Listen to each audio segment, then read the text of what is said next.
दोस्तों, ये कहानी है यूक्रेन में रहते एक ऐसे टीचर की जो इतना गरीब था कि वो अपनी प्रेग्नेंट वाइफ के साथ एक झोपड़ी वाले घर में रहता था और उसे स्कूल में बच्चों को पढ़ाने के लिए भी साइकिल पर जाना पड़ता था। लेकिन एक दिन उसकी जिंदगी में कुछ ऐसा हुआ जिससे उसकी पूरी की पूरी जिंदगी ही पलट गई। एक दिन कुछ रशिया के सोल्जर्स उसकी वाइफ के साथ बहुत गलत करने की कोशिश करते हैं और जब वो उनसे लड़ती है तो वो रशियंस उसे जान से मार डालते हैं। जिसके बाद वो टीचर अपनी पत्नी का बदला लेने के लिए अपनी कलम साइड में रखकर यूक्रेन का सबसे खतरनाक स्नाइपर बनता है और उसका निशाना इतना सटीक था कि वो 5 किलोमीटर दूर से भी अपने टारगेट को शूट करके मार गिराता है। लेकिन वो कैसे उन रशियन सोल्जर से अपनी पत्नी की मौत का बदला लेता है और उसे अपने इस मिशन में किन किन खतरनाक भयानक मुसीबतों का सामना करना पड़ता है, चलिए जानते हैं। तो कहानी की शुरुआत यूक्रेन के एक पीसफुल एरिया डेनवर्स को दिखाते हुए होती है, जहां मिकोला नाम का एक आदमी अपनी प्रेग्नेंट वाइफ नास्टिया के साथ एक छोटी सी झोपड़ी में रहता था। वो दोनों अपनी मैरिड लाइफ में बहुत खुश थे। नास्टिया एक ड्राइंग आर्टिस्ट थी, उसे ड्राइंग बनाना और लकड़ी पर नक्काशी करना बहुत पसंद था। एक दिन वो मिकोला की सुरक्षा के लिए लकड़ी का एक एंजल बनाकर मिकोला के बाजू में बांध देती है। मिकोला उनके घर के पास ही एक स्कूल में मैथ पढ़ाता था। वो रोज अपनी साइकिल से बच्चों को पढ़ाने स्कूल जाया करता था। उसके घर के बाहर सफेद रंग का एक शांति का प्रतीक बना हुआ था। यहाँ पर हम देखते हैं कि मिकोला के घर पर कोई इलेक्ट्रॉनिक उपकरण जैसे टीवी वगैरह नहीं होने के कारण उन्हें दुनिया की कोई खबर नहीं मिल पाती थी। जब मिकोला स्कूल में जाता तो ब्रेक के टाइम वहीं थोड़ी देर टीवी पर न्यूज देख लिया करता था।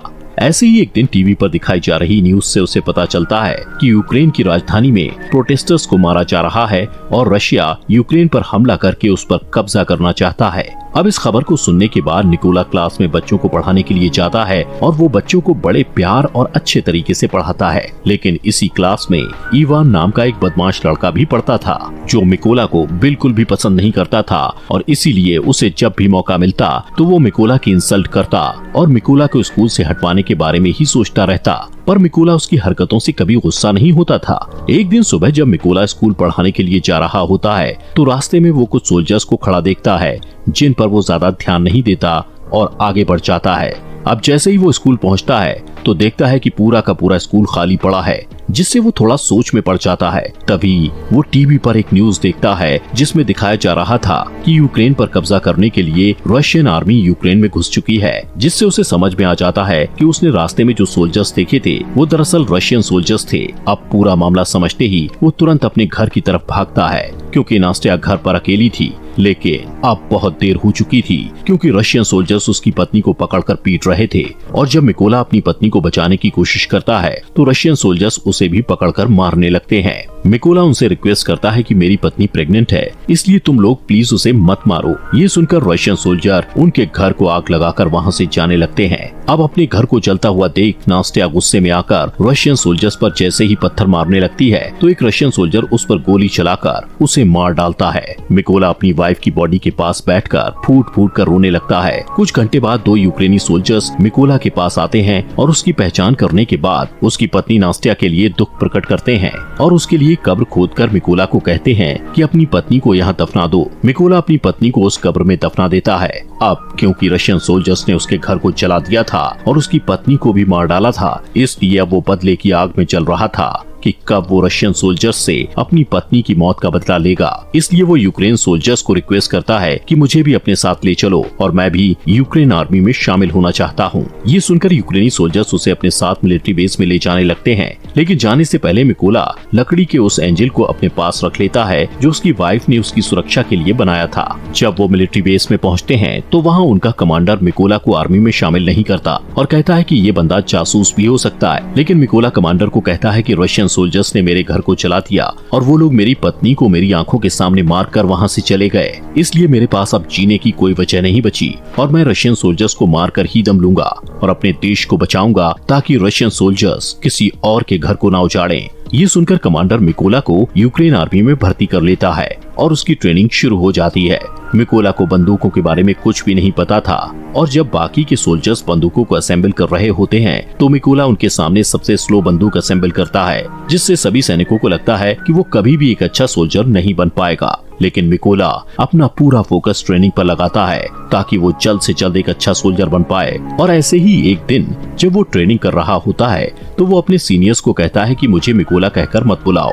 वो अपना कोड नेम रेवन रखता है, जिस पर उसके सीनियर्स उस पर हंसते हैं और उसे कहते हैं कि कोड नेम ऐसे ही किसी को नहीं मिलता, उसके लिए बहुत मेहनत लगती है, जिससे मिकोला अपनी पूरी कोशिश से ट्रेनिंग में लगा रहता है। रात को जब सभी सिपाही सो रहे होते थे तब भी मिकोला अकेले ही अपनी प्रैक्टिस जारी रखता था। एक दिन उसका कमांडर उनको बताता है कि हमारे पास स्नाइपर्स की कमी है, इसलिए तुम लोगों में से कौन कौन स्नाइपर बनना चाहता है, जिसे सुनकर बहुत ही कम लोग अपना हाथ उठाते हैं। लेकिन इनमें से एक मिकोला भी था, जिसे देखकर सभी हंसने लगते हैं। कमांडर उससे कहता है कि तुम्हें तो बंदूक भी असेंबल करनी नहीं आती, तुम कभी भी स्नाइपर नहीं बन सकते।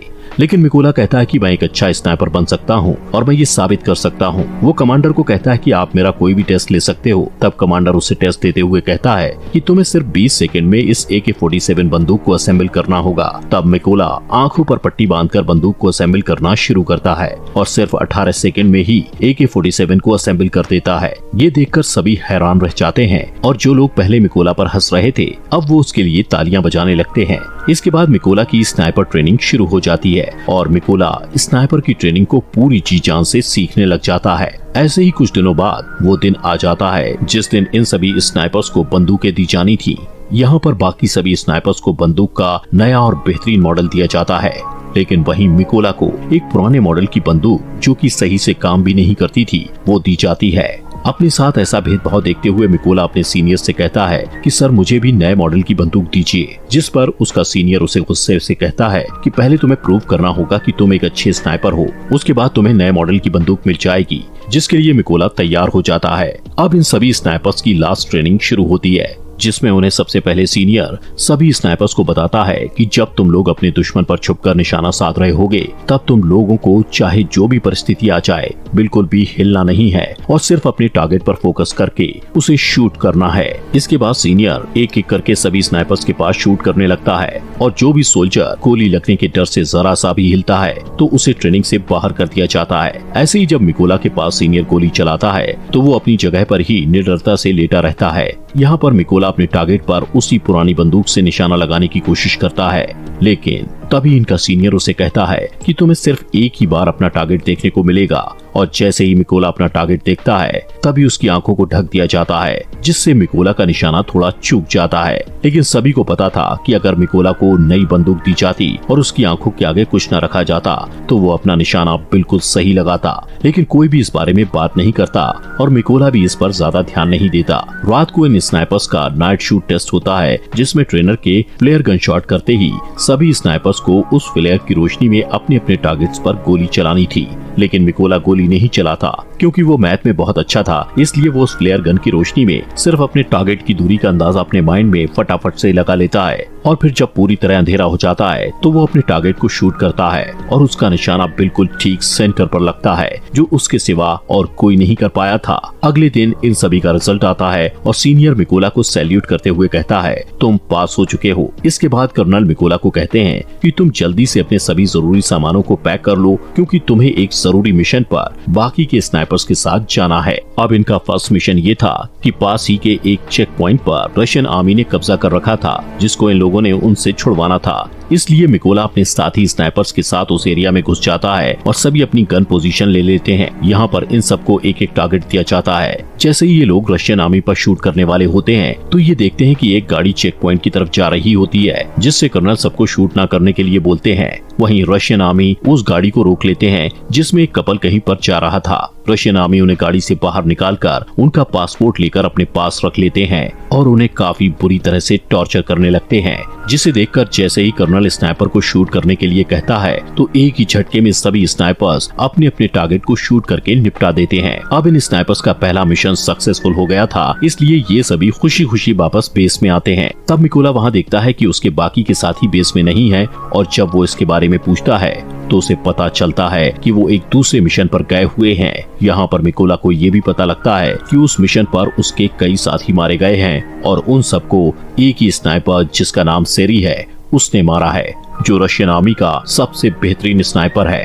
कुछ दिनों बाद इनका नेक्स्ट मिशन शुरू हो जाता है, जिसके लिए सभी स्नाइपर्स उस जगह पर पहुंच जाते हैं जहां पर रशियन आर्मी कब्जा करने के लिए आने वाली थी। सबसे पहले मिकोला अपने साथियों के साथ इन जगहों पर बॉम्ब्स फिट करने लग जाता है और खुद को घास के अंदर छुपाकर रशियंस के आने का इंतजार करने लगता है। अब जैसे ही कुछ टाइम बाद रशियन आर्मी वहां आने लगती है तो मिकोला देखता है कि उन रशियन आर्मी में उसका स्टूडेंट इवान भी था, जो स्कूल में उसे हर टाइम परेशान करता रहता था और अब वो रशियन आर्मी में शामिल हो चुका था। मिकोला को अपने स्टूडेंट को मारना अच्छा नहीं लगता, लेकिन जैसे ही कर्नल शूट का ऑर्डर देते हैं तो मिकोला थोड़ा सोचने के बाद अपने जज्बातों को साइड में रखते हुए बारूद पर शूट कर देता है, जिससे इवान समेत सभी रशियन आर्मी वाले मारे जाते हैं। इसके बाद कर्नल उससे गुस्से में पूछता है कि तुम क्या सोच रहे थे, तो मिकोला उसे बताता है कि उस रशियन सैनिकों में से एक मेरा स्टूडेंट भी था जिसने रशियन आर्मी को ज्वाइन कर लिया था। तब कर्नल उसे समझाते हैं कि ये इवान की चॉइस थी कि वो गद्दारों में शामिल हो गया, इसलिए तुम्हें अपने स्टूडेंट के लिए बुरा मानने की बिल्कुल भी जरूरत नहीं है।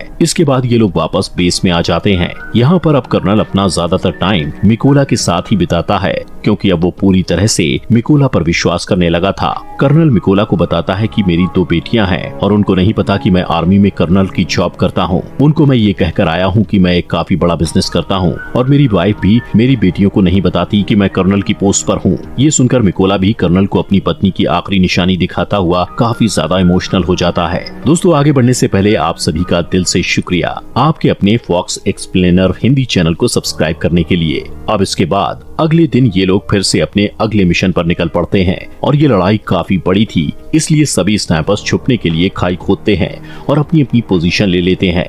यहाँ पर ये लोग इसलिए आए थे क्योंकि इन्हें कहीं से पता चल गया था कि रशिया के कुछ सिपाही इधर कब्जा करने के लिए आ रहे हैं। इस मिशन में कर्नल मिकोला के साथ ही थे। तभी कुछ टाइम बाद मिकोला यहाँ पर नोटिस करता है कि उन रशियन सोल्जर्स के साथ वो सोल्जर भी आया था जिसने उसकी पत्नी को गोली मारी थी। वो सोल्जर बिल्कुल ही मिकोला के निशाने पर था। ये देखकर मिकोला कर्नल से पूछता है क्या मैं उस पर शूट कर सकता हूँ, जिस पर कर्नल कहता है कि अभी नहीं। मिकोला फिर से देखता है कि वो रशियन बिल्कुल उसके निशाने पर है और शायद फिर उसे कभी ये मौका न मिले, इसलिए वो फिर से कर्नल से पूछता है तो कर्नल उसे फिर से मना कर देता है। अब क्योंकि मिकोला का मिशन ही यही था कि वो अपनी पत्नी का बदला ले, इसीलिए वो खुद पर कंट्रोल नहीं रख पाता और उस सोल्जर पर शूट करके उसे मार डालता है। लेकिन इससे रशियन सैनिकों को इनके बारे में पता चल जाता है। कर्नल मिकोला पर भड़क जाता है कि तुमने क्या किया। तभी सेरी, जो रशियन आर्मी का एक तेज तर्रार स्नाइपर था, वो कर्नल को शूट करके मार डालता है और सभी रशियन सोल्जर्स इन पर बॉम्ब्स फेंकने लगते हैं, जिससे मिकोला कर्नल की बॉडी को उठाकर वहां से दूर भागने लगता है। लेकिन कुछ देर बाद वो रशियंस की रेंज से बाहर चला जाता है। मिकोला वापस बेस में आता है, लेकिन वो बहुत उदास था क्योंकि उसकी गलती की वजह से कर्नल मारा गया था। मिकोला अब ये कसम खाता है कि वो सेरी को कहीं से भी ढूंढकर उसे मार देगा और कर्नल की मौत का बदला लेगा। इसीलिए वो अगले मिशन के लिए अकेला ही निकल पड़ता है। थोड़ी दूर जाने के बाद उसे कुछ रशियन स्नाइपर्स की लोकेशन पता चलती है, जिससे वो अपने टारगेट फिक्स करके एक रशियन स्नाइपर को शूट करके मार गिराता है। लेकिन तभी दूसरा रशियन स्नाइपर मिकोला पर शूट करता है, जिससे मिकोला के हाथ को गोली छू कर निकल जाती है और वो घायल हो जाता है। लेकिन फिर भी मिकोला उस स्नाइपर को शूट करके मार गिराता है। अब क्योंकि मिकोला जख्मी था तो इसलिए वो एक सीक्रेट अड्डे पर जाकर अपने जख्म के ठीक होने का इंतजार करता है। तभी आर्मी हेड उसे कॉल करके कहता है कि हमारी आर्मी ने उस स्नाइपर का पता लगा लिया है जिसने कैप्टन को मारा था। हेड मिकोला को कहता है कि तुम जल्दी से बेस पर आ जाओ, जिससे मिकोला बेस में पहुंचता है। अब मिशन शुरू होने से पहले सभी सैनिकों को सारी जानकारी दी जाती है कि उस स्नाइपर की गोलियां बहुत दूर तक जाती हैं। उसने अब तक 5 सबसे कारगर यूक्रेनी स्नाइपर्स और 3 मशीन गनर्स को मार गिराया है और उस स्नाइपर का नाम है सेरी। हेड उन सबको ये भी बताता है कि सेरी पहले यूक्रेनी सोल्जर्स को मारता है और फिर उनकी फोटोज और वीडियोस को रिकॉर्ड करके इंटरनेट पर पोस्ट कर देता है, ताकि वो यूक्रेनी लोगों और खासकर यूक्रेनी आर्मी का मनोबल तोड़ पाए और वो हार मान ले। सेरी के पोस्ट इंटरनेट पर डालने से यूक्रेन आर्मी को उसकी लोकेशन का पता चल गया था। यहाँ पर कुछ सैनिक कहते हैं कि हमें उस लोकेशन पर माइंस बिछा देनी चाहिए। तब मिकोला उन्हें कहता है कि नहीं, हम ऐसा नहीं कर सकते, क्योंकि जब तक हम उस जगहों पर माइंस बिछाएंगे तब तक सेरी हमारा सफाया कर देगा। इसलिए हेड उनसे कहता है कि हम वहां 2 ग्रुप्स में जाएंगे। एक ग्रुप उन रशियन स्नाइपर्स पर सामने से अटैक करेगा, जिसमें वो लोग बिजी हो जाएंगे। तभी दूसरे ग्रुप वाले उन पर अटैक करेंगे, जिससे उनका ध्यान बढ़ जाएगा और मिकोला इसी का फायदा उठाकर उस बिल्डिंग के अंदर चला जाएगा जहां पर रशियन स्नाइपर्स होंगे और उनको मार गिराएंगे। प्लान बन जाने के बाद ये लोग बिल्कुल ऐसा ही करते हैं और जल्द ही अपनी अपनी पोजीशन पर पहुंच जाते हैं और रशियंस का ध्यान भटकाने में कामयाब हो जाते हैं और मिकोला को मौका मिल जाता है। बिल्डिंग में एंटर होने का। मिकोला वहां पर अपने सामने 2 रशियन स्नाइपर्स को देखकर उन पर हमला करके उन्हें मारकर आगे बढ़ जाता है। मिकोला अपने साथियों को कहता है कि मेरा रास्ता क्लियर कर दो, जिससे सभी यूक्रेन सोल्जर रशियन के बहुत सारे सैनिकों को मारकर उसके लिए रास्ता साफ कर देते हैं। मिकोला आगे बढ़ता है। वहीं सेरी ये नोटिस करता है कि कोई भी सोल्जर उसे रिपोर्ट नहीं दे रहा, जिससे उसे थोड़ा शक होता है और वो चेक करने के लिए खुद ही छत पर जाने लगता है, क्योंकि छत पर भी एक रशियन स्नाइपर था जो अब मर चुका था। ये देखकर वो वापस अपनी पोजीशन पर वापस आ जाता है। तब उसे मिकोला की पत्नी का खिलौना दिखाई देता है। उसी वक्त मिकोला ऊपर से कूदता है और सेरी को मार डालता है। तभी एक और रशियन स्नाइपर को थोड़ी आवाज आती है, जिससे वो अलर्ट हो जाता है, लेकिन मिकोला उसी टाइम उसके पास एक ग्रेनेड फेंकता है और अब उस स्नाइपर का भी काम तमाम हो जाता है। लेकिन यहाँ पर हम देखते हैं कि सेरी जब ऊपर छत पर चेक करने गया था तो उसने अपने रशियन आर्मी से फोन करके बैकअप बुलाया था, इसलिए अब रशियन आर्मी वहाँ पर आ रही होती है। उन लोगों को नहीं पता था कि सेरी मारा जा चुका है, इसलिए वो सेरी को कॉल करके कांटेक्ट करते हैं, लेकिन कॉल मिकोला उठाता है और कहता है कि तुम लोगों का अब टाइम खत्म हो चुका है। ये कहकर वो ट्रक के ड्राइवर को शूट कर देता है, जिससे सभी रशियन सिपाही ट्रक से बाहर निकल जाते हैं। लेकिन उन्हें नहीं पता था कि यूक्रेन के स्नाइपर्स ने पहले ही उन पर निशाना साध रखा था। तभी सभी यूक्रेनी स्नाइपर्स उन पर गोलियों की बारिश कर देते हैं और मार डालते हैं। अब सभी को मारने के बाद मिकोला अपनी पत्नी की कब्र पर जाता है और उसे उदास भरे मन से कहता है कि मैंने अपने दुश्मनों से बदला ले लिया, लेकिन मुझे अब अपने देश की सेवा करनी है, इसलिए मुझे जाना होगा। इतना कहते हुए वो अपने अगले मिशन पर निकल पड़ता है और यहीं पर ये शानदार मूवी खत्म हो जाती है।